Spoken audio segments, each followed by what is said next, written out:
Hello everybody, it's my Spider-Man Far From Home review. Sorry I've been away for a while. Anyways, enough about my personal life, let's just get straight into the review. So, alright, I'll be honest, before I saw this movie, I was hating on it. I was ready to hate it before I even fucking saw it.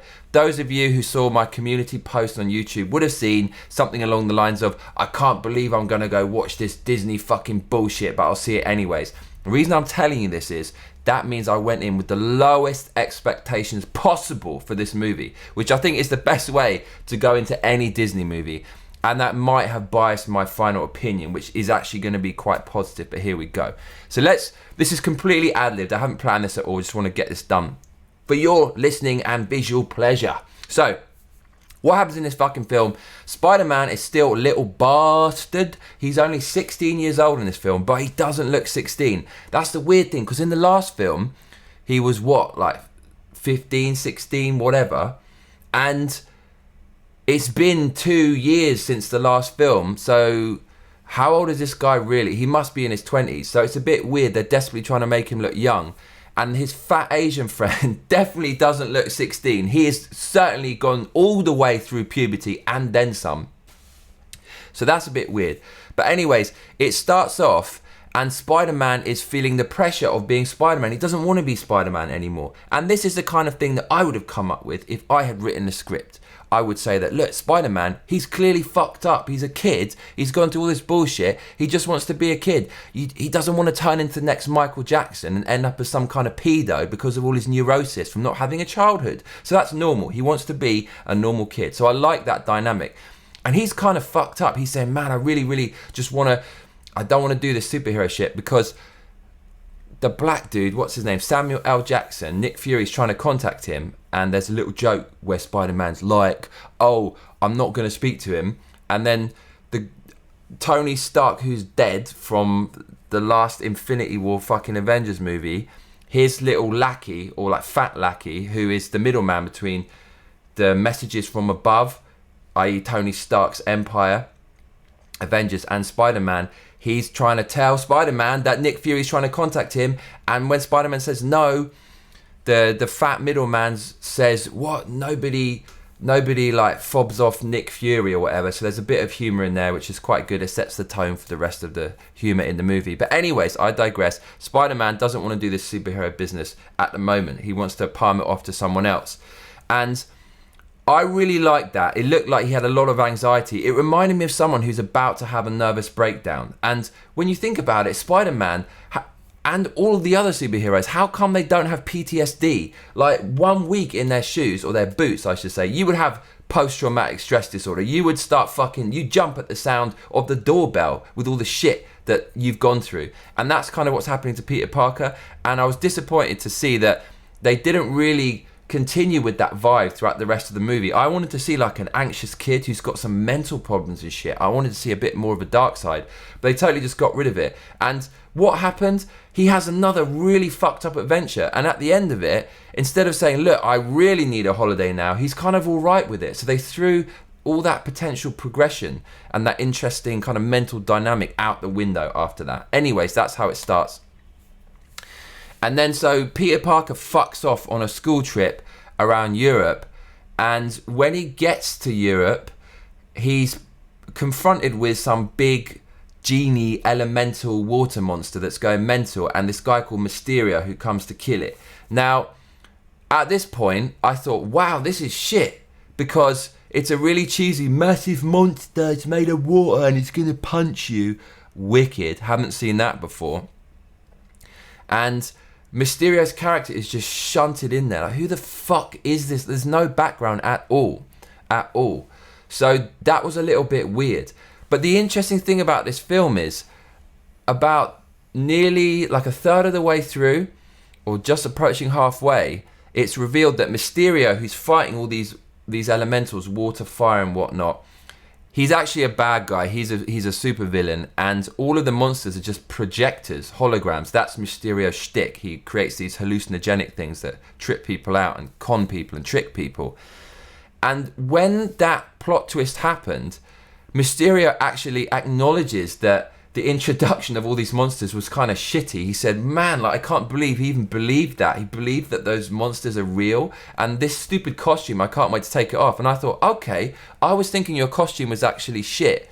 And this was all happening too fast. But that's actually part of the story. And what I'd love to know is, were the writers pressured by Disney into just making some generic bullshit? And they kind of very smart, like intelligently explain that with that dialogue, or was it a plan from the beginning? Hey, let's make it purposefully a bit shitty and not in the like kind of in a nice flow of the movie, and then we'll kind of have that reveal later on the plot twist that we did it on purpose. So that was all kind of very interesting, that part. Now, here's the thing. In spite of that, it still feels a little bit shunted in there, the whole Mysterio thing. Even though they had that plot twist and a little bit of dialogue to justify it, where the fuck did this motherfucker come from, Mysterio? This cunt wearing a goldfish bowl upside down on his fucking noggin, mate, flying around doing all this shit. His powers aren't even really explained. Like, what? So that was a bit weird. He's quite a great character in the Spider-Man universe, and he deserved a little bit more, I think. And I was happy that he revealed himself as a villain. I didn't want him to be a good guy because he was a great villain in the comics. But the reason why he's shunted in there is because all of that takes a back seat to the romantic part of the story between Peter Parker and Mary Jane, which is critical to the Spider-Man story. They have to flesh that out. And so, because of editing and runtime, they obviously had to sacrifice a lot of the stuff with Mysterio. I reckon they planned to introduce him a bit more, but they just couldn't. And so, this is the thing, this movie. It's basically like 2 films. Half of it is like a sitcom. It's like some Netflix. I've never watched Netflix because my bullshit radar is just going crazy whenever I hear that name. But I know Netflix has these running series, and it's almost, I imagine they're creating the story for Spider-Man much like a big kind of Netflix series, but condensing it into one, where it's all about this kind of romantic love interest of Peter Parker. And that was quite fucking interesting for this movie. Usually it's just big monster comes, takes over the city, he's fucking Mary Jane, and that's why he has to rescue her, which kind of feeds back into the whole action dynamic. But this, the whole romantic and personal human element, is actually really standalone in this film. And I kind of thought, wow, it would have been interesting if they had just made this all about his love interest and put the action on a back seat, or had like flashbacks and stuff because they have to put some action in it.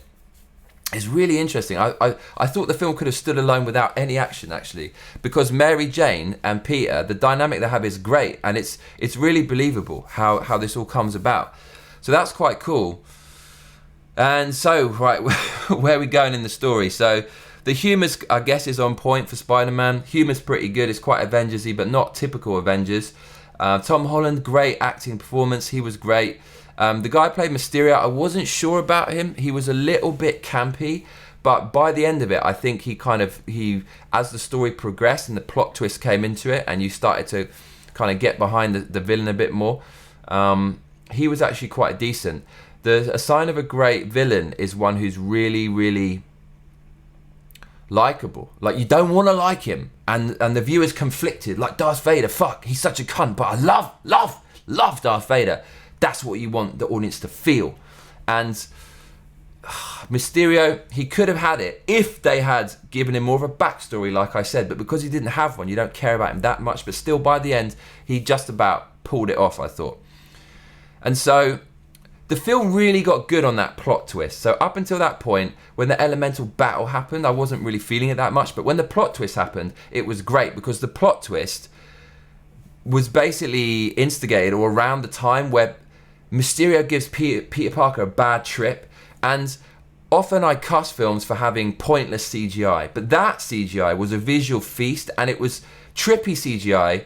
Its whole intention is in the fucking description. It's supposed to trip you out, and being tripped out is something that people like. That's why people do drugs, right? Or are interested in drugs. And that was very druggy and trippy. Mysterio gives him a bad trip, and he's kind of in a hall of mirrors, and nothing's what it seems. And then you as the audience start questioning what you're seeing is really real, and that's great, you know.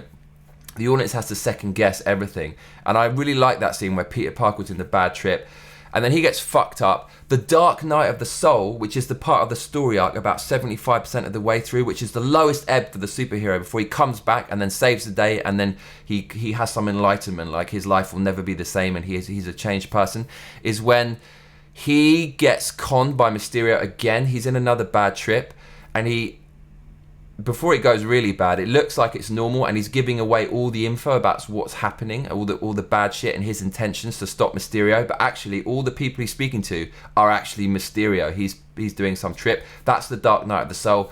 Peter Parker gets fucked. Then he regroups and he goes out and he fucking saves the day. And Mary Jane works out who he is. She works out he's Spider-Man. So that was quite nice. And in the last movie, there was too much woke shit. There's too much liberal politics. I am not a liberal. I am not a conservative. I'm not even in the middle. I'm a fucking anomaly. I don't get caught up in that kind of hive mind, tribal, like, fuck all that shit. But I will say that Hollywood is liberal controlled. It's left controlled. And so, you know, those are the kind of politics that will invariably seep into the movie, if there are any. And the predecessor movie, I never reviewed it, but there was so much woke stuff. There was a point when they looked at the kind of Washington Needle, whatever it's called, and Mary Jane goes, "Oh, slaves built that and stuff." And it's like, oh man, like, why are you trying to brainwash people and kids by putting this like political stuff in, so you get them on your political side, you make them tribal, and like they buy into the whole ideology, and then they vote for a leftist president. I hate all that crap. This film was actually, there wasn't too much woke shit actually, which was quite nice. And I thought Mary Jane was a woke character, but actually in this they toned it down, and she had a good performance. I think she's the perfect Mary Jane. You know, she's a bit twisted. You'd have to go with Spider-Man, right? He's a fucking weird boyfriend you got there, bitch. And she's quite snarky, and she doesn't take a lot of shit. And Mary Jane was always like that. She wasn't a pussy. You know, the woman who stands behind the man, behind every great successful man, there's a strong woman behind them, right? As the saying goes. And you kind of feel that they have that dynamic going on there. So that was pretty decent. And the end of the film, man, like, if Peter Parker hasn't got PTSD by the end of the movie, then he's basically immune to it, because at the end you get Jonah Jameson, whatever his name is, played by I can't remember, the guy who played the Daily Bugle boss in the original, like, Tobey Maguire Spider-Man's. He's back in it. So fans of the original will like wet their pants at that scene at the end. That guy reveals that he's Peter Parker. And I don't remember in the comics them ever just like nakedly revealing his identity. And this, where the fuck, though, can the film go from there? Because if everyone knows it's Peter Parker, he can't really... The whole point of these superhero movies is that nobody knows who you are. And if they find out, you can't really have a superhero movie, because you need the dynamic, the dichotomy of the regular life where people can relate to you, and then the superhero life, which is your fantasy being kind of lived out vicariously. You need that dynamic for it to be successful. So here's what I think they're going to do. I reckon they're going to kill him off in the next movie. I think a trilogy is usually how far movies go, right? With Star Wars or whatever and whatnot, Batman. I think they're going to do a trilogy with him. I think they're going to kill him off. And I think they're going to do a black Spider-Man in the next one, because they're quite woke or whatever, like Disney. So that's what I think they're going to do, because it has to be. If they've revealed his identity, they can't go back, unless they do some weird time reversal, time machine bollocks, or different universe thing, because Mysterio says there's many different versions of your Earth, so maybe they're going to put that into it. I don't know. So the ending was quite interesting. You know, did I come away from the movie feeling like Spider-Man? I am Spider-Man. I want to be Spider-Man. I'm fucking doing this shit just on my own. Not really. But look, as far as a Disney movie goes, and looking at how shit a lot of Disney movies have become recently, I watched what was it? I watched some movie recently where they retconned the entire Disney history of princesses and made all the princesses into like badasses, and like dismissed all the classic movies that made Disney famous in the first place. And I thought, man, Disney's never going to make a good film again. They're too politically like just loony. But in spite of that, it really wasn't that bad. You know, they played it a little bit safe. You know, they ticked the boxes. But even though they played it a little bit safe, Spider-Man, it's not that edgy and that dark.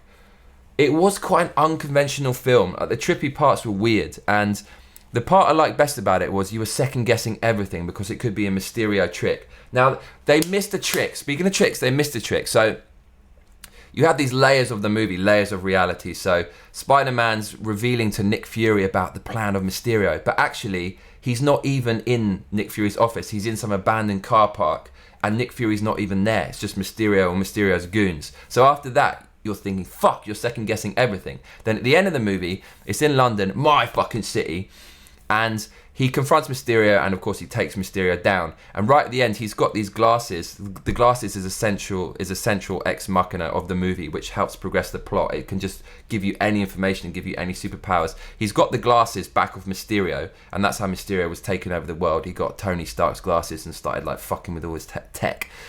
He gets the glasses back, and he says to the glasses, whatever the fucking software program's called, the stereotypical like female kind of advice giver, kind of whatever person in the glasses, the software.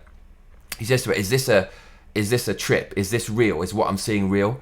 And she says, yes, it is. So then he can finally, like, you know, finish Mysterio or whatever and save the day. And I thought it would have been amazing if he had saved the day and then like got with Mary Jane, and at the end like he's kissing Mary Jane and that's it. And then imagine like kisses Mary Jane and like she melts away and it's someone else. Like he's that would have been mind-blowing twist. That would have been Darth Vader level, but they're not brave enough to do that.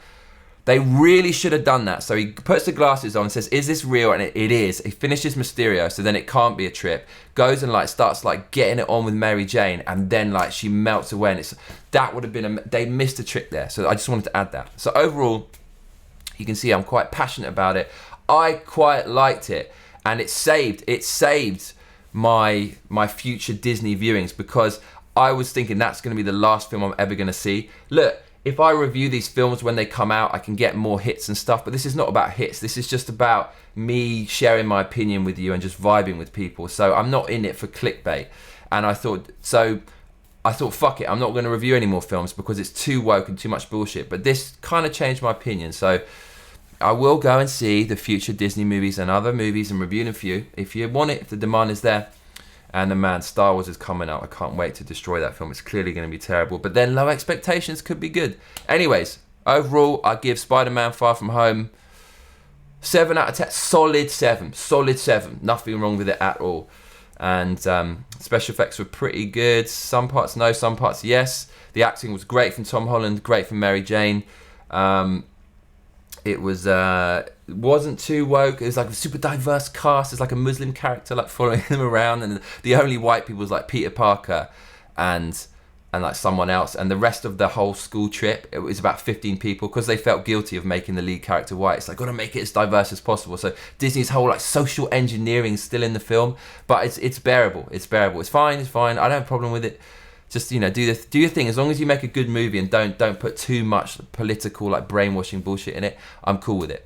So that's my thoughts on Amazing Spider-Man. What did you think? Did you think, oh, Johnny Massacre, you're talking shit, you're full of crap, mate. Spider-Man was way better than you said, or it was terrible, what are you talking about? Are you fucking brainwashed by Disney? Or if you thought, Mr. Massacre, you're on point, it was good, it was a solid 7. It wasn't the best film ever made, but for a Disney movie, it was pretty good. Let me know in the comments below, and I shall see you on the next one, motherfuckers.